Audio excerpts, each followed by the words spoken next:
j'écoutais ce matin, ce samedi matin, nous sommes ce soir, Alain Finkielkraut dans l'émission Réplique, et si j'ai bien compris ce qu'il disait à un moment donné, il doutait de la valeur des votes, de l'élection. Et je crois qu'il a raison.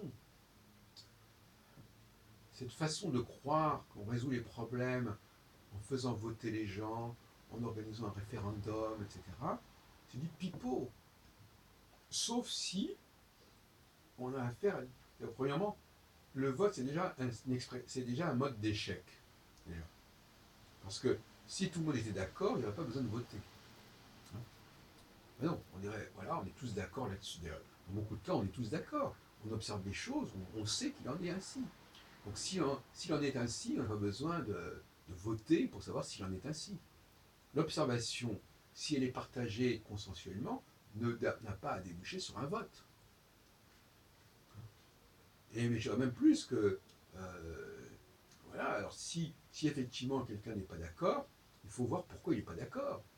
Il faut voir pourquoi il n'est pas d'accord, il faut en discuter avec lui, il faut savoir si vraiment il a des arguments, ou s'il n'est pas d'accord parce qu'il ne voit pas ce que les autres voient. Et s'il ne voit pas ce que les autres voient, c'est un problème. Ou plus exactement, s'il ne voit pas ce que les autres voient, mais ça, à la limite, c'est peut-être pas très grave. Parce que parfois, on voit des choses que les autres ne voient pas. Ce qui n'est pas la même chose. Celui qui ne voit pas ce que les autres voient, c'est pas la même chose que celui qui voit ce que les autres ne voient pas. Parce que celui qui voit ce que les autres ne voient pas, il voit très bien ce que les autres voient. Mais il ne veut pas, il leur explique pourquoi il ne le voit pas comme ça. En revanche, celui qui ne voit pas ce que les autres voient, c'est lui qui est en retrait. Donc dans un cas, il y en a un qui est en avance sur les autres, dans un cas, il y en a un qui est en retard, en décalage. C'est pas la même chose, c'est pas la même situation. Donc, si vous mettez, d'ailleurs c'est facile à comprendre, vous n'avez qu'à faire des expériences, vous mettez des gens qui sont des intrus, comme on dit en anglais, odd man out, c'est-à-dire des gens qui sont décalés, et vous allez voir qu'ils vont perturber le fonctionnement du groupe. On va être obligé de voter parce qu'on n'arrivera pas à se mettre d'accord. Vous enlevez ces personnes-là qui sont décalées, qui sont étrangères, pour une raison ou pour une autre, qui ne sont pas du même monde, comme on dit, et j'emploie le mot monde dans un sens beaucoup plus large, qui ne sont pas de la même communauté, de la même sensibilité, donc qui ne verront pas les mêmes choses, qui n'ont pas les mêmes valeurs, n'ont pas les mêmes repères, et bien à ce moment-là, effectivement, il y a un problème, il va falloir voter. Donc comme dit Finkielkraut, enfin, j'espère que je ne trahis pas sa pensée, voter, c'est pas du tout la panacée universelle. C'est un échec. On est sur le mode d'échec là. C'est-à-dire qu'on va essayer de résoudre quantitativement un problème qui pose des problèmes de qualitativité. C'est pas du tout la même chose. Qualité du groupe. Si le groupe n'a pas une bonne qualité, il ne va pas trouver un consensus. Et donc on va basculer, de Karim Dancilla, si on peut dire, vers des critères de quantitativité, donc on va compter les votes. Alors, quand on avait le scrutin universel masculin, c'était une chose. Vous savez que la Seconde République, par exemple, la notion de scrutin universel, c'était uniquement pour les hommes, jusqu'en 1946, en quelque sorte. Donc au début de la Quatrième République. Et alors donc, voilà, donc il y avait un corps électoral qui était relativement homogène. À partir du moment où on inclut les femmes, de toute façon, il ne s'agit pas de dire que c'est mauvais, mais c'est pas la question que ce soit mauvais, c'est la question que c'est hétérogène. C'est tout. C'est-à-dire que ça ne peut pas être mélangé. Il faut que les populations, les mondes votent séparément. Je suis sûr que ça aurait évité bien des problèmes dans différents pays. Mais si ce sont en fin de compte, si vous voulez, ce sont les puissances occidentales qui se sont envoyées une balle dans le pied. Parce qu'elles ont été condamnées par les colonies au nom de leurs propres valeurs à elles. Hein. C'est-à-dire que les Algériens, ils se sont révoltés contre le non-respect par la France de ses propres principes.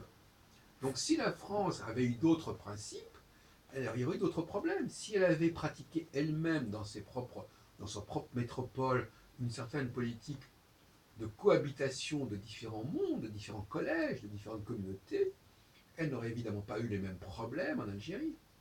Et à partir du moment où d'un côté, il y a une sorte de théorie de l'universalité du corps électoral hexagonal par opposition à des cas spécifiques, des collèges particuliers en Algérie, ça ne marche pas.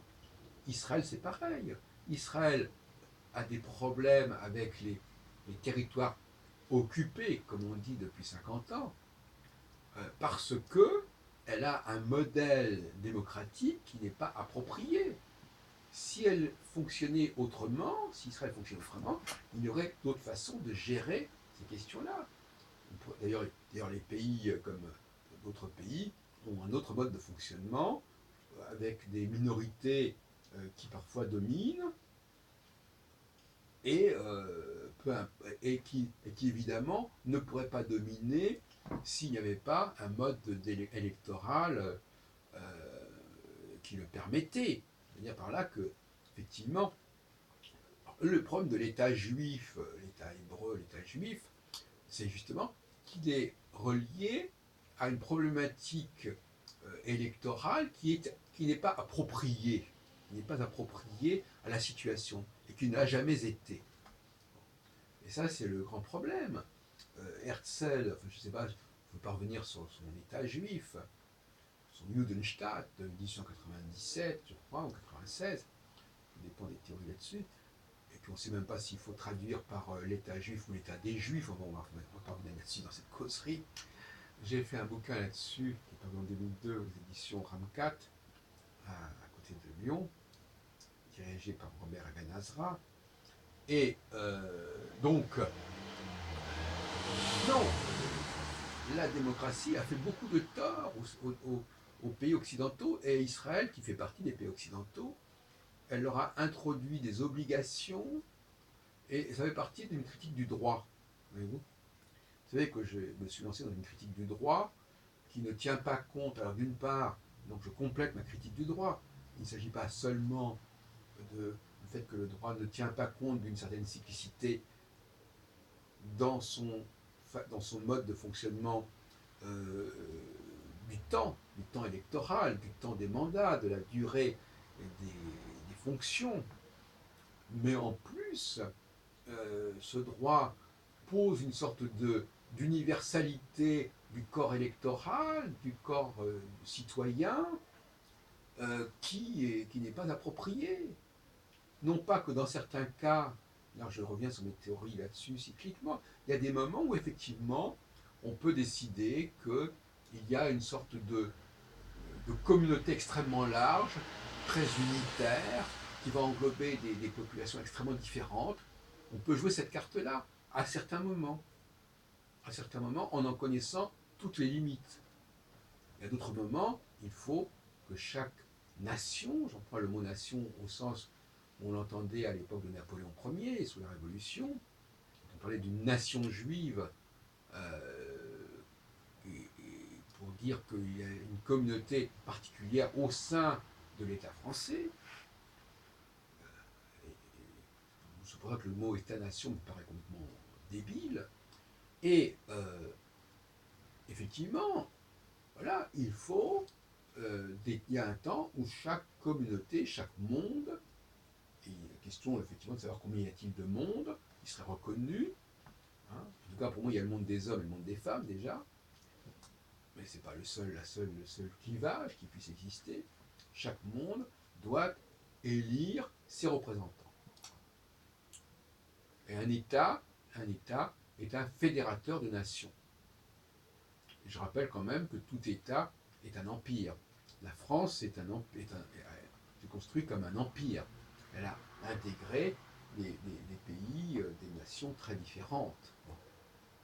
Donc quel est un côté un peu comme ça, jacobin, en voulant que tous les citoyens soient égaux?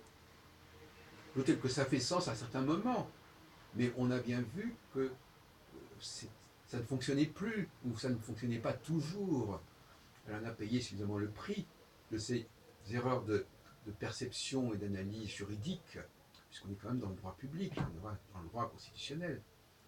il faut accepter, il faut que la loi constitutionnelle englobe et intègre la question des différences de communautés, hein, qu'il y ait une laïcité qui englobe la totalité des citoyens. Ça peut être intéressant à certains moments, ce que j'appelle les moments de disjonction, c'est-à-dire les moments de pause où on va cesser de demander aux gens de faire un travail vers l'intérieur pour faire un travail vers l'extérieur. Moi, je ne vais pas revenir sur mes thèmes à ce sujet, mais en général, que ce soit en France, à l'époque de la guerre d'Algérie, ou que ce soit en Israël, avec cette guerre israélo-palestinienne, on bute sur des problématiques, des paradigmes juridiques qui sont tout à fait inappropriés et qui créent des tensions inutilement. Hein. Et le plus drôle, c'est qu'on se donne des verges pour se faire fouetter, parce que si on s'impose des lois qui sont aberrantes, eh ben on est obligé de les appliquer à tous ceux dont avec lesquels on est en contact. Il faut changer les lois qu'on s'impose, qu'on s'applique à soi-même, pour pouvoir les appliquer aussi aux autres. La démarche, c'est pour ça que moi je crois plutôt à une solution fédérale pour Israël. Pour Israël, englobant bien entendu la Cisjordanie.